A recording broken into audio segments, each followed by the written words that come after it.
TravSpa Massage Insight. Scar tissue can remodel, but only with the right kind of movement and pressure. A lot of people assume that once scar tissue forms, it's permanent, but that's not actually how the body works. Scar tissue is simply collagen that the body lays down quickly after an injury or surgery. Its job is to stabilize the area and protect the tissue while healing takes place. The problem is, those collagen fibers are usually laid down in a disorganized pattern. That's why scar tissue can sometimes feel tight, restricted, or less mobile than the surrounding tissue. But with skilled manual therapy, those fibers can begin to reorganize.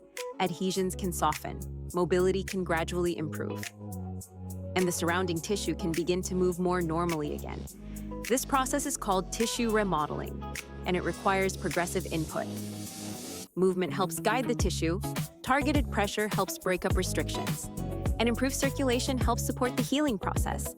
That's why stretching alone usually isn't enough. Scar tissue responds best when movement, pressure, and circulation are working together. If you're dealing with old injuries, surgical scars, or areas that feel restricted, targeted therapeutic massage at TravSpa LLC can help restore mobility and improve how the tissue moves.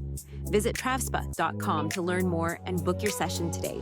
Take care of your body, stay consistent, and keep your body performance ready. To stay in control.